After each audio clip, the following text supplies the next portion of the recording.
हम लोग आज यहाँ उपस्थित होने के पीछे रीजन है कि आज हम लोग को हिंदी दिवस मनाना है। तो सबसे पहले तुम सभी को और जितने भी शिक्षक है उन सभी को हिंदी दिवस की हार्दिक शुभकामनाएं।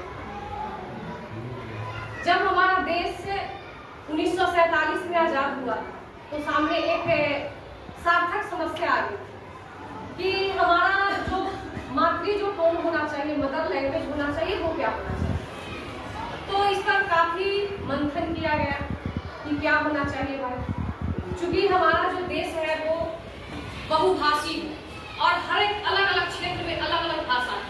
महाराष्ट्र में चलेगा मराठी, है ना, फिर अगर कर्नाटक में तो करना, इस तरह से अगर प्रत्येक राज्य में जाओ तो कहीं ना हर राज्य का अपना स्पेशल कुछ भाषा होता है, अलग अलग। तो बहुत सारे भाषाओं पे मंथन किया गया और लास्ट में देखा गया कि हिंदी जो है वो इसका लिपि जो है वो देवनागरी, और देवनागरी को हम लोग क्या है कि सीधे सीधे लिखते हैं। अंग्रेजी में तो मैं जा रहा हूँ ऐसे नहीं लिखते थे कि मैं जा रहा हूँ तो मैं जाकर फिर लिख देंगे, वो इस तरह से नहीं होता, मतलब हिंदी में नहीं होता, मतलब सीधे सीधे भाषा बहुत ईजी है। तो काफी विचारों के बाद हिंदी को 14 सितंबर 1949 को क्या किया गया कि राजभाषा के रूप में स्वीकृत किया गया। ठीक है, तो उसी के उपलक्ष्य में हम लोग प्रत्येक वर्ष 14 सितंबर को हिंदी दिवस मनाते हैं। एक्चुअल में जो हिंदी है वो अंग्रेजी है। चलो अभी अंग्रेजी का ज्यादा प्रधानता लोग दे रहे हैं या फिर अंग्रेजी की तरफ ज्यादा मूव कर रहे हैं। अंग्रेजी जो है बेटा वो हमको नौकरी दिला सकती है, नौकरी का साधन बन सकती है, लेकिन हिंदी का एक अपना अलग ही गरिमा है, गर्व है, हमारा स्वाभिमान है, या कह सकते हैं कि हमारी जो संस्कृति है उसका आत्मा है ना। हिंदी जो है वो माँ का प्यार होता है, पिता का दुलार होता है, होता नहीं है, और फिर क्या है कि हमारी धरती की मिट्टी की खुशबू।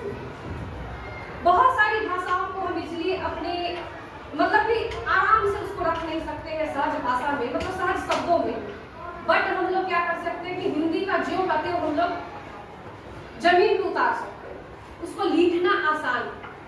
तो हिंदी को बढ़ावा देने के पीछे और हिंदी दिवस से खास करके अभी जो मॉडर्न जमाना जो डेवलप हो रहा है, 5G चल रहा है, बहुत सारी चीजें बदल रही है, तो लोग जो है वो अंग्रेजी की तरफ ज्यादा, मतलब उसके तरफ ज्यादा झुकाव देखने को मिला है, और हिंदी जो है कहीं ना कहीं इस पर हिंदी का बुरा प्रभाव पड़ता है। तो बेटा इसलिए हिंदी हमारा जो संस्कृति है, हमारा रग रग में जो बसा हुआ है, रोम रोम में बसा हुआ है, उसको हम लोग को भूलना नहीं है, और इसको क्या है कि बरकरार रखना है। हिंदी अंग्रेजी को अगर मान लिया जाए कि इंग्लिश मीडियम होता है, चलो ठीक है, बहुत अच्छी बात है, लेकिन बहुत सारे बच्चे किताब दे देना बंद कर देते हैं, लेकिन उसका हिंदी नहीं कर पाते, बहुत सारी दिक्कतें होती हैं।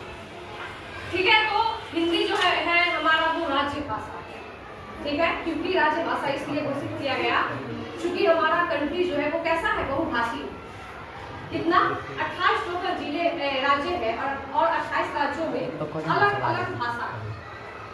तो हम सभी को हिंदी विषय को, या हिंदी हमारा भाषा है, हिंदी तो लैंग्वेज है, तो इसको बढ़ावा देना चाहिए, और हिंदी को हम लोग को प्रयास करना चाहिए कि कितने अच्छे से बोले, कितने अच्छे से सीखे, जो सुनने वाला का, सामने वाला का अंग्रेजी फीका हो जाए, अब वाकई फीका हो जाता है। कभी आपने भाषण सुना यूट्यूब पर, शॉर्ट्स में देख लेते होंगे कि कोई बड़े बड़े जो मतलब कि जो अच्छे लोग होते हैं कहीं पे भाषण दे रहे हैं, अंग्रेजी में कुछ भी बोल देते, कुछ क्या समझ पाते हैं, नहीं समझ पाते, लेकिन चूंकि जमाना के हिसाब से चलना चाहिए, लेकिन इसका मतलब ये नहीं होना चाहिए कि हम अपनी हिंदी को भूल जाए, है ना। और अगर मान लो कि अभी हम भाषण दे रहे हैं, अगर इसी भाषण को या फिर कुछ भी बोल रहे हैं जो हम अपनी बातों को तुमसे इंटरेक्ट कर रहे हैं, पहुंचा रहे हैं, अगर इसको इंग्लिश में रखें, क्या तुम लोग को अच्छा लगता है? कुछ समझ में नहीं आता। तो हिंदी जो है हमारा रग रग में बसा हुआ है, नस नस में बसा हुआ है, हम अपने घर में सुनते हैं, पड़ोसी में सुनते हैं, रिलेटिव्स में, अपने गांव में, जिला में, जिस राज्य में रह रहे हैं, टोटली हिंदी में बात करते हैं। ठीक है, तो हम लोग को अंग्रेजी सीखनी चाहिए क्योंकि जरूरत है। आधुनिकता की ओर बढ़नी चाहिए, बट इसका मतलब ये नहीं है कि हमको हिंदी भूल जानी चाहिए। आप इन्हीं